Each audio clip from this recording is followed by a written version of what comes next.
पाकिस्तानी रुपया कि जिसे इस वक्त जनूबी एशिया की सबसे कमजोर करेंसी बना दिया गया।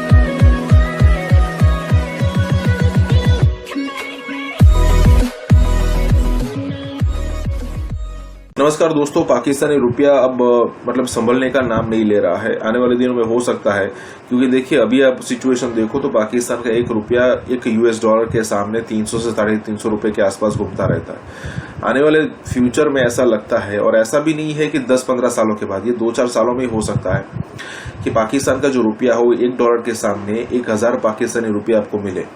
अब देखिए, देखने तो ऐसा लगता है कि उसमें क्या हो जाएगा, लेकिन होता है कि जो चीज आप बाहर से मंगवाते हो, पहले आपको अगर मान लीजिए कि $1 के सामने 300 पाकिस्तानी रुपये होते हैं तो आपको 300 ही देने पड़ते थे। लेकिन अगर मान लीजिए कि अब 1000 रुपये पहुंच गए तो आपको वही चीज उतनी ही क्वांटिटी में मंगवाने के लिए 1000 रुपये देने पड़ेंगे। बहुत सिचुएशन खराब हो रही है। जब से मैंने पाकिस्तानी मीडिया फॉलो करना शुरू किया था तब इंडिया का रुपीस तकरीबन 72-75 रुपीस $1 के सामने घुमा करता था, जो आज 80 रुपीस के ऊपर है, मतलब 83-84 के आसपास है। और पाकिस्तान का रुपया 300 से 350 रुपए तक पहुंच चुका है। जरा सोचिए कि आउट ऑफ कंट्रोल सिचुएशन कितनी हो रही है पाकिस्तान के अंदर। इसके साथ ही वीडियो शुरू करते हैं। और हाँ दोस्तों, सुपर थैंक्स के जरिए हमें मदद करना ना भूलें।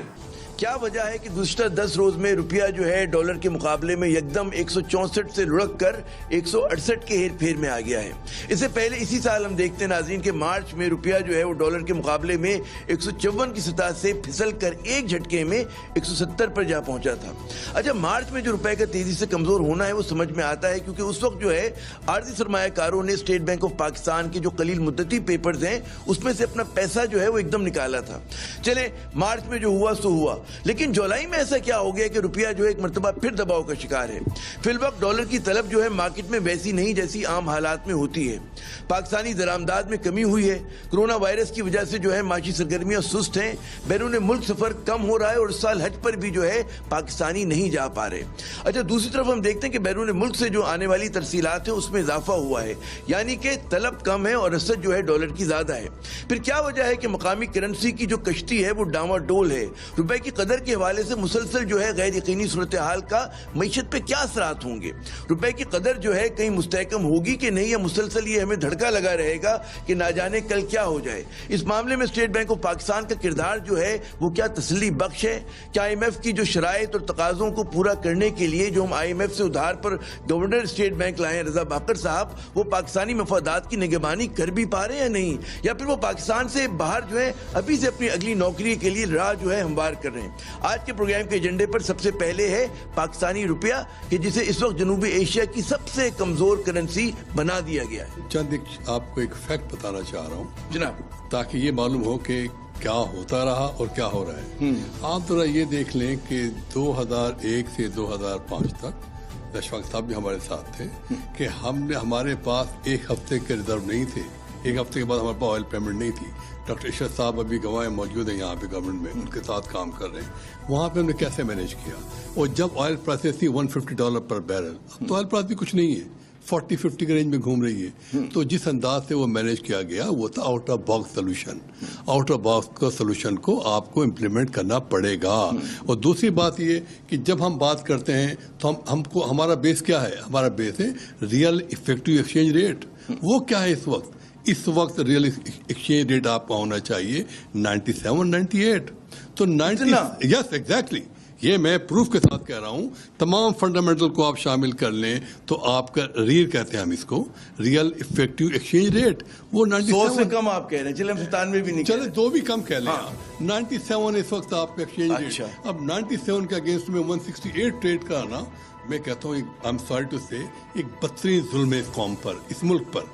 ठीक है, अब आप दूसरी तरफ आप आ जाइए। आप बात करते हैं हॉट मनी। क्या है हॉट मनी? हॉट मनी को डिफरेंट कंट्रीज ने बैन लगा दिया कि ये हॉक्स हैं जो आपकी इकोनॉमी को डिस्टर्ब करने आते हैं। मलेशिया की मिसाल आपके सामने कि जब उसमें अटैक हुआ थ्रू हॉट मनी तो उन्होंने एक्सचेंज रेट को ब्लॉक कर दिया, वो उस पर कैप लगा दिया। हम किसी काबिल ही नहीं है, आखिर कोई कहाँ जाके बात होगी। तो ये इतनी पॉजिटिव फिगर के बावजूद 168 प्लस में लेके जाना एक ज्यादती है। ये जो बात हो रही है ना कि जो हम सुनते हैं, पढ़ा है हमने रजा बाकर साहब के मुताल्लिक के, बड़ा कहते हैं बैरून मुल्क से टॉप यूनिवर्सिटी से उन्होंने पढ़ा है, 18-20 बरस जो है IMF की खिदमत की है उन्होंने, फिर हम देखते हैं कि जी इनका जो पूरा जोर रहा है कि इंटरेस्ट रेट हाई हों और उसके साथ साथ जो है आपकी जो करेंसी जो है वोलेटाइल, मतलब उसके अंदर अंडर प्रेशर रही है ना। साउथ एशिया की कमजोर तरीन करेंसी बन गई है पाकिस्तान की।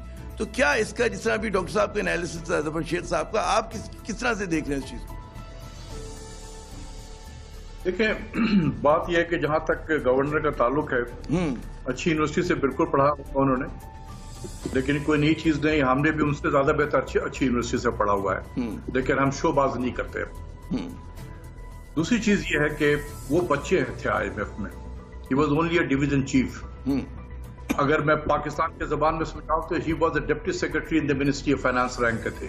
ठीक है। उसको हमने ला के गवर्नर बनाया सेंट्रल बैंक का। ठीक है ना। तो वो इमेच्योर भी है मेरे नजदीक। और वो जब IMF का जो रिप्रेजेंटेटिव होता है ना, वो पोस्ट ऑफिस होता है। तो इससे पहले भी जहां से आए थे इजिप्ट से, वहां भी पोस्ट ऑफिस वाली नौकरी कर रहे थे, और यहाँ लाके यहाँ पर हमने गवर्नर बना दिया उनको। पोस्ट ऑफिस की नौकरी से गवर्नर बन गए। तो जब वक्त से पहले किसी को जब इतने अख्तियार मिल जाते हैं तो वो दीवाना हो जाता है, और दीवानगी में इसी किस्म के हरकत होते हैं जो गवर्नर साहब इस वक्त कर रहे हैं। देखें, ये हम जो बात कर रहे थे कि ये कमर्शियल बैंक क्यों बाय कर रहे हैं, कमर्शियल बैंक को कहीं से ये सुनगुन मिल चुका है कि ये एक्सचेंज रेट 172-73 पे पहुंचेगा। तो जाहिर सी बात है, अगर जफर शेख साहब भी किसी कमर्शियल बैंक के ट्रेजरी में बैठे हुए हों तो आज वो खरीद के बैठ जाएंगे कि जी जब 172-73 होगा तो बेचेंगे और इतना पैसे बन जाएगा इसमें। हमारा जो है दुनिया से सूल निराला, बिल्कुल उल्टे जा रहे हैं। दुनिया में डॉलर जो है बकौल इनके कमजोर हो रहा है, हमारे यहाँ मजबूत हो रहा है। दूसरा, इन्होंने कहा कोई और जो खरीदार नहीं है, बैंक खरीद रहे हैं। बैंक क्यों खरीद रहे हैं? क्या मतलब ये जो होर्डिंग हो रही है किस लिए हो रही है और उसका क्या इम्पैक्ट आएगा? जी डॉक्टर साहब। देखिए, अगर बैंक खरीद रही तो स्टेट बैंक क्या कर रहा है? स्टेट बैंक की भी कोई रिस्पॉन्सिबिलिटी है। वो भी तो सवाल कर सकता है कि भाई आप क्यों खरीद रहे हैं, आप क्या होल्ड करने के लिए खरीद रहे हैं? देखिए, एक चीज मैं आपको बता दूं, मैंने IMF के साथ बहुत डील किया है 11 साल। ये सिर्फ बार्गेन होता है कि जी आप एक्सचेंज रेट को यहां लेके जाएं, आप बस लेके जाएं, वरना टेक इट और लीव इट। इस तरह के कि उस वक्त हमारा 62 रुपए था $1 एक्सचेंज रेट का। तो जब प्रोग्राम के लिए बातचीत शुरू हुई तो उन्होंने कहा जी इसको 85 ले जाए। अब हम बार्गेन कर रहे हैं उससे कि नहीं 66 हो जाएगा, 67 होगा। नहीं नहीं नहीं नहीं